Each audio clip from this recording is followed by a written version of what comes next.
అఖిలాండ కోటి బ్రహ్మాండ నాయకుడైనటువంటి శ్రీవారి మహాప్రసాదమైనటువంటి లడ్డూలో స్వచ్ఛమైన నేతికి బదులుగా జంతువుల కొవ్వు, జంతువుల కళేబరాల నుంచి వచ్చినటువంటి నూనెను వాడారు అనేది ఇప్పుడు అంతర్జాతీయంగా కలకలం సృష్టిస్తున్నటువంటి నేపథ్యంలోనే ఈ వివాదం మీద క్లారిటీ ఇచ్చేందుకు జగన్మోహన్ రెడ్డి తిరుమల పర్యటనకు వెళ్ళాలనుకోవడం, ఈ నేపథ్యంలోనే డిక్లరేషన్ అంశం అనేది తెర మీదకి వచ్చింది. ఈ డిక్లరేషన్ అంశం వివాదంగా మారిన తర్వాత ఈ డిక్లరేషన్ అంశం మీద మాజీ రిటైర్డ్ ఐపీఎస్ అయినటువంటి నాగేశ్వరరావు గారు స్పందించారు. జగన్మోహన్ రెడ్డి డిక్లరేషన్ మీద సంతకం పెట్టకుండా శ్రీవారిని దర్శించుకోవాలి అంటే మీ పూర్వీకుల మతమైనటువంటి హిందూ మతంలోకి మీరు మారాలి, హిందూ మతంలోకి మీరు మారితే పూర్ణ కుంభంతో మీకు స్వాగతం పలుకుతాం అంటూ నాగేశ్వరరావు గారు వివాదాస్పద వ్యాఖ్యలు చేసినటువంటి నేపథ్యంలోనే ఈ అంశం మీద మనం విశ్లేషణ చేసుకునేటువంటి ప్రయత్నం అయితే చేద్దాం. ప్రస్తుతం మనతో పాటు ఉన్నారు ప్రముఖ రాజకీయ విశ్లేషకులు, ప్రముఖ సీనియర్ జర్నలిస్ట్ డివిఎస్ గారు. సార్తో మాట్లాడదాం. సార్ నమస్తే. సార్ నమస్తే. ఈ డిక్లరేషన్ అంశం అనేది ఇప్పుడు అంతర్జాతీయంగా చర్చనీయాంశంగా మారినటువంటి నేపథ్యంలోనే ఈ డిక్లరేషన్ అంశం మీద రిటైర్డ్ ఐపీఎస్ అయినటువంటి నాగేశ్వరరావు గారు స్పందించి జగన్మోహన్ రెడ్డిని ఉద్దేశిస్తూ మీ పూర్వీకుల మతమైనటువంటి హిందూ మతంలోకి మీరు మారండి, ఇప్పుడు ఆలయాలు ఉన్నది హిందువుల కోసమే, మీరు హిందూ మతంలోకి మారితే డిక్లరేషన్ మీద సైన్ చేయాల్సిన అవసరం ఉండదు, మీకు పూర్ణ కుంభంతో మేమే స్వాగతం పలుకుతాం అంటూ కూడా ఆయన పోస్ట్ చేయడం జరిగింది. ఏంటి సార్ ఈ అంశాన్ని మళ్ళీ ఎందుకు తెర మీదకి తీసుకొచ్చారు నాగేశ్వరరావు గారు? ఆయన పోస్ట్ వెనక ఆయన ఉద్దేశం ఏంటి అంటే ఏం చెప్తారు? జగన్మోహన్ రెడ్డిని స్వరూపానంద ఆల్రెడీ హిందుత్వంలోకి మార్చానన్నాడు. హరిద్వార్లో తీసుకువెళ్ళి గంగలో ముంచి 3 సార్లు లేపటం మనం చూసాం. ఆయన కూడా మునిగి లేకపోవటం ఆ వీడియోలు మీకు తెలుసు, చూసే ఉంటారు. మరి నాగేశ్వరరావు గారు ఇది చూడలేదా, చూసారా? లేదు అసలు స్వరూపానంద కాదు ఇవాళ మీకు హిందుత్వం ఇప్పించాల్సింది నాగేశ్వరరావు గారు ఇప్పిస్తారో మనకు తెలియదు. ఏది ఇప్పుడు స్వరూపానంద ముంచింది చాలేదా, నాగేశ్వరరావు గారు కూడా ఒకసారి మళ్ళీ ముంచుతారా, 3 సార్లు లేపుతారా?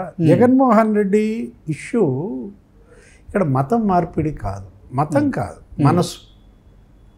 ఇప్పుడు జగన్మోహన్ రెడ్డి మనసు మారాలి. ఓకే, మతం మారటం అది దేవుడు ఎరుగు. ఏది ఇవాళ ఆయన మనసు మారిందా లేదా? ఇష్యూ ఏంటి? డిక్లరేషన్ నేనేమోను అంటాడు.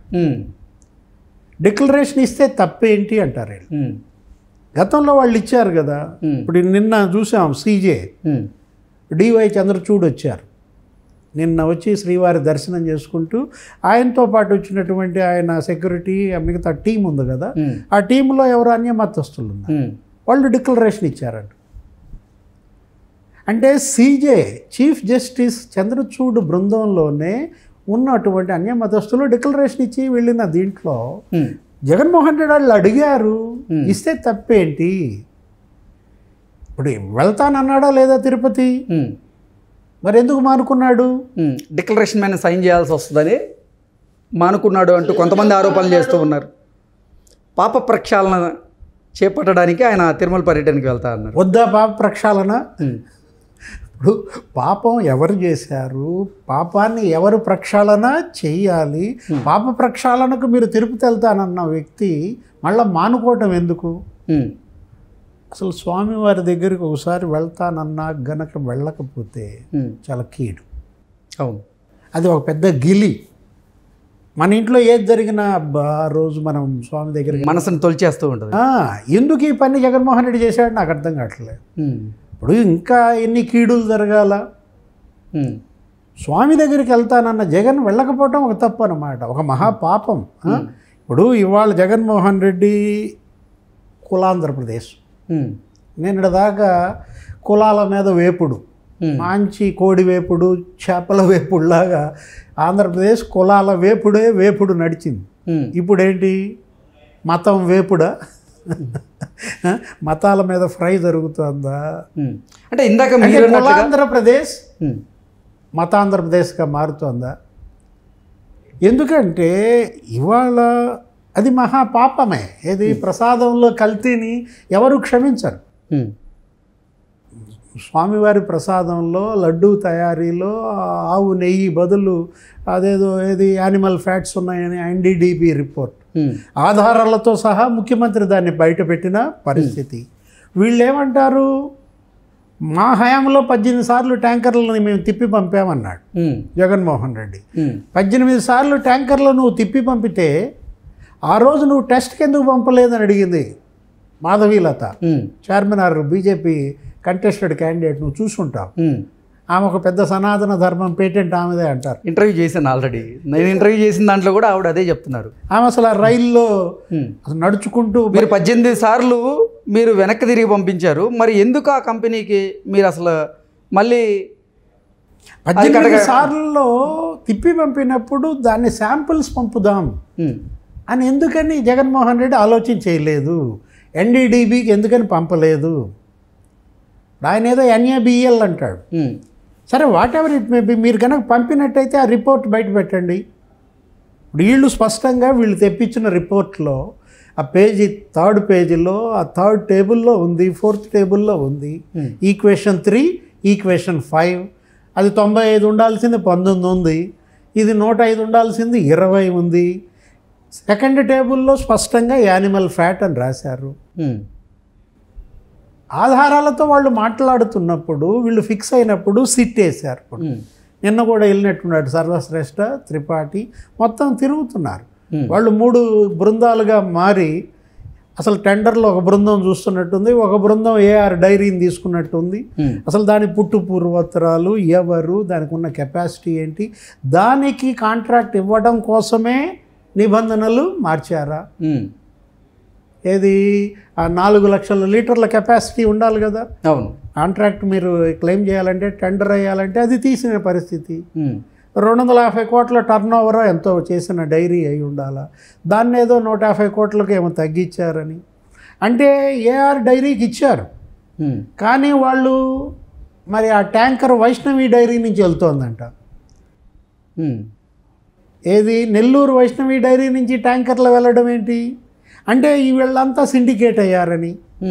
ఏది ఆ పరాగ్ ఫుడ్స్ కావచ్చు, ఆ ఢిల్లీ ఆల్ఫా వాడు కావచ్చు, ఈ వైష్ణవి AR డైరీ, వీళ్ళంతా సిండికేట్ అయ్యి ఇది కల్తీ జరిగింది అనేది.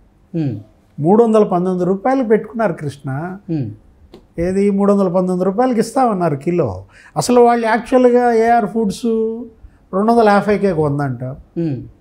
అంటే అక్కడ వాళ్ళ కమిషన్ వాళ్ళకి గిట్టుబాటు అయింది. 250 రూపాయలకి కిలో కొంటే అసలు దానిలో ఏం కలిపారనేదే కదా అప్పుడు ఆ శాంపిల్స్లో బయటకు వచ్చింది. ఇష్యూ డైవర్ట్ ఎవరు చేస్తున్నారు? వివాదం ఇవాళ లడ్డూ ప్రసాదం, దానిలో కల్తీ, ఆవు నెయ్యి, యానిమల్ ఫ్యాట్. ఆ సమయంలో దాని అంతు తేల్చకుండా, దాని నిగ్గు తేల్చకుండా, వాస్తవాలు బయట పెట్టకుండా నేను తిరుపతి వెళ్తానంటే తనే కావాలని వివాదాన్ని ఆ కల్తీ నుంచి డిక్లరేషన్ ఎప్పుడు మార్చాడు. అంత డిక్లరేషన్ అని బిగిన్ చేశారు. కల్తీ తెరమరుగవుద్ది అనుకున్నారు. డిక్లరేషన్ తెరమరుగైంది. ఇప్పుడు ఇక ఈయనే మళ్ళా విరమించుకున్నాడు పర్యటన. ఎందుకు వెళ్తానన్నావు, ఎందుకు విరమించుకున్నావు? నీ వాళ్ళందరినీ అన్ని గుళ్ళల్లో పూజలు చేయమని పిలిపించావు. అందరూ నిన్న చేశారు కదా కొంతమంది ఆలయాల్లో, నువ్వెందుకు చేయలా? తిరుపతి వెళ్ళకపోతే వెళ్ళకపోయావు. నువ్వు ఇక్కడ టెంపుల్కి వెళ్ళాలి కదా, దుర్గమ్మ టెంపుల్ విజయవాడ, గుంటూరులో అక్కడెక్కడో టెంపుల్, లబ్బిపేట టెంపుల్ వెళ్ళాలి కదా. సరే బెంగళూరు వెళ్ళావు, పోనీ అక్కడన్నా టెంపుల్కి వెళ్ళకపోయావా? బెంగళూరు వెళ్ళిపోయాడు. ఇవాళ జగన్మోహన్ రెడ్డి డిఫెన్స్లో పడ్డాడు. Fixing the nets. ఆయన చుట్టూ ఉచ్చులు బిగుసుకుంటున్నాయి. ఒకవైపు కాదంబరి జత్వానీ కేసు, అవును, అటు తిరిగి ఇటు తిరిగి ఏం జరిగింది? విద్యాసాగర్ కుక్కల అరెస్ట్. అక్కడి నుంచి బిగిన్ చేసి నెక్స్ట్ ఎవరి దాకా వస్తుంది ఇప్పుడు? PSR ఆంజనేయులు, కాదంబరి రాణా, విశాల్ గున్ని ఆల్రెడీ అప్రూవర్గా మారిన దీంట్లో ఎవరికి వస్తుంది next? Jaganmohan Reddy. RRR case ఏదో ఉంది.